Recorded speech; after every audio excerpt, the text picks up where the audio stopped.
நம்ம வந்து ஒரு டிஃபன் ரெசிபி தாங்க பார்க்க போகிறோம். பாரம்பரியமான டிஃபன் தாங்க இது. அமிர்த பழம் தான். இது எப்படி செய்கிறதுன்னு பார்க்கலாம். ரொம்ப சிம்பிளாக வீட்டில் இருக்கிற பொருளை வச்சு நம்ம ஈஸியாக பண்ணிடலாங்க, அதிக செலவு இல்லாமல். வாங்க இது எப்படி செய்கிறதுன்னு பார்க்கலாம். வீடியோக்குள்ளே போகலாம். வணக்கம் நண்பர்களே, லக்ஷ்மி சமையலுக்கு உங்களை அன்போடு வரவேற்கிறேன். எங்கள் வீடியோ இதுதான் ஃபஸ்ட் டைமாக பார்க்குறீங்கன்னா சப்ஸ்கிரைப் பண்ணிக்கோங்க, பெல் பட்டனை கிளிக் பண்ணிக்கோங்க. அப்போ தான் நான் போடுற வீடியோலாம் உங்களுக்கு உடனே வரும். வாங்க வீடியோக்குள்ளே போகலாம். இன்றைக்கி வந்து நம்ம என்ன செய்ய போகிறோன்னா ஒரு பாரம்பரியமான உணவு தாங்க, அமிர்த பழம்னு சொல்லுவோம். தமிழில் வந்துட்டு மோர்களின்னு சொல்லுவாங்க. அதை தாங்க செய்ய போகிறோம். அது எப்படி செய்யுதுன்னு பார்க்கலாம். வாங்க வீடியோக்குள்ளே போகலாம். இட்லி அரிசி ஒரு ஆளாக்கு எடுத்துருக்கங்க. அதில் நம்ம கொஞ்சம் தண்ணி ஊற்றி நல்லா கழுவிட்டு ஊற வச்சிடலாம். அரிசி நல்லா ஊறிடுச்சுங்க.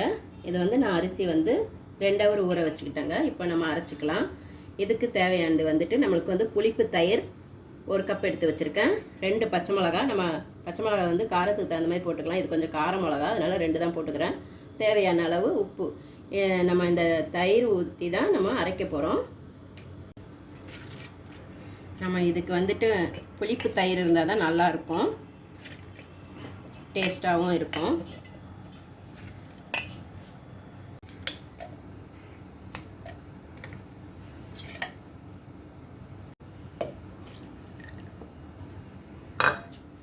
கொஞ்சம் கொஞ்சமாக விட்டு அரைச்சிக்கலாம். நல்லா நைஸாக அரைக்கணும். இந்த பாருங்கள், இந்த அளவுக்கு நம்ம நைஸாக அரைச்சாச்சு. இப்போ வந்து நான் பேலன்ஸ் வச்சுருக்கேன் அந்த மோரையும் இதில் போட்டு ஒரு திருப்பிக்கிறேன். ஏன்னா அந்த திரி இல்லாமல் இருக்கும் நம்மளுக்கு. பாருங்கள், அந்த மோரையும் போட்டு நல்லா அரைச்சாச்சு. ஏன்னா நம்மளுக்கு அப்படியே போட்டால் திரியாக இருக்குங்க, நம்ம கலக்கும்போது உருண்டையாக இருக்கும். இப்போ வந்து மோர் எதுவுமே இல்லாமல் நல்லா தண்ணி மாதிரி அரைச்சாச்சு. இன்னும் கொஞ்சம் நம்ம தண்ணி ஊற்றணும். நம்ம வந்து நல்லா தண்ணி ஊற்றிக்கலாங்க, நிறைய தண்ணி ஊற்றணும். மிக்ஸி ஜார் கழுவி அதே தண்ணி ஊற்றிக்கலாம்.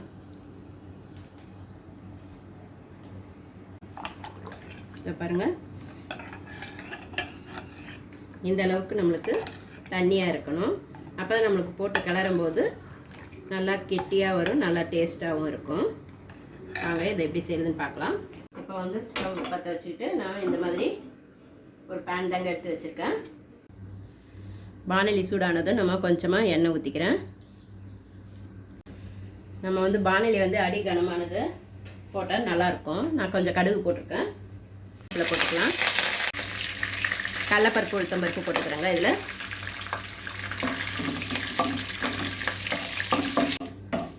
நம்மளுக்கு வந்து கடலைப்பருப்பு உளுத்தம்பருப்பு பொன்னிறமாக ஆயிடுச்சுங்க.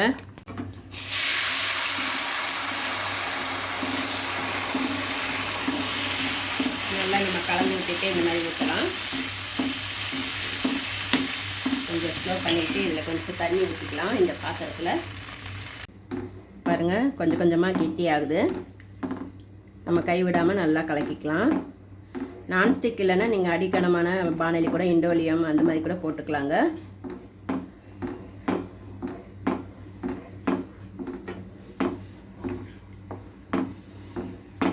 அவ்வளோதாங்க, நம்ம ஸ்டவ் ஆஃப் பண்ணிக்கலாம். இதை வந்து ஒரு ட்ரேயில் மாற்றிக்கலாம். தடவை நம்மளால் தொட முடியாது, அதனால் வந்துட்டு அடியில் வந்து எண்ணெய் மாதிரி பூசிட்டு இந்த மாதிரி லெவல் பண்ணிக்கலாம்.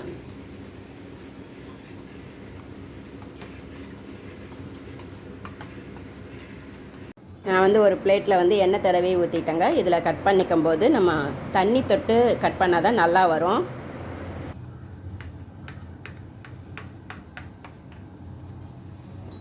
இதை நீங்கள் ஒரு வாட்டி சாப்பிட்டுட்டிங்கன்னா திருப்பி சாப்பிடுவீங்க, அந்தளவுக்கு டேஸ்ட்டாக இருக்குங்க. சூடு ஆறிடுச்சுங்க. இதை வந்து வேறு ஒரு பிளேட்டில் அப்படியே ஊற்றிக்கலாம்.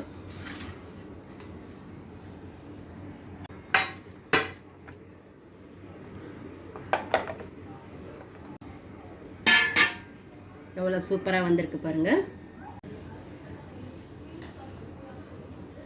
பார்த்திங்கன்னா எவ்வளோ அல்வா மாதிரி சூப்பராக இருக்குது.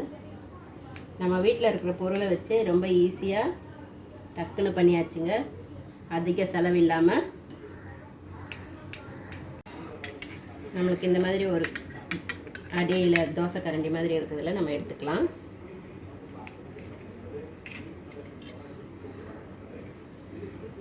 பாருங்கள் எவ்வளோ சூப்பராக வந்திருக்குன்னு. நான் சொன்ன அளவுகள்லாம் நீங்கள் ஃபாலோ பண்ணிங்கன்னா டேஸ்ட்டு கரெக்டாக இருக்குங்க.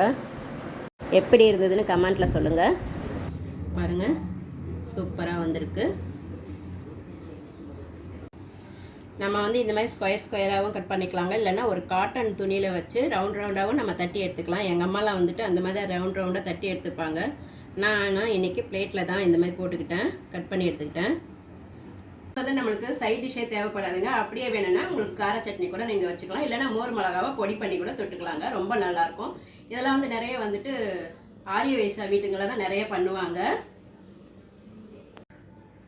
ஆனால் வந்துட்டு இதெல்லாம் வந்துட்டு நிறைய பேர் செய்ய மாட்டாங்க, ஏன்னா யாருக்கும் அந்த அளவுக்கு தெரியாதுங்க. ஆனால் நாங்கள் வந்துட்டு அடிக்கடிக்கு செஞ்சு சாப்பிடுவோம். அதனால தான் உங்களுக்கும் செஞ்சு காட்டினேன். நீங்களும் கண்டிப்பாக ட்ரை பண்ணி பாருங்கள். அடுத்த வீடியோவில் வேறு ஒரு டிஷ்ஷோட சந்திக்கிறேன். நன்றி, வணக்கம்.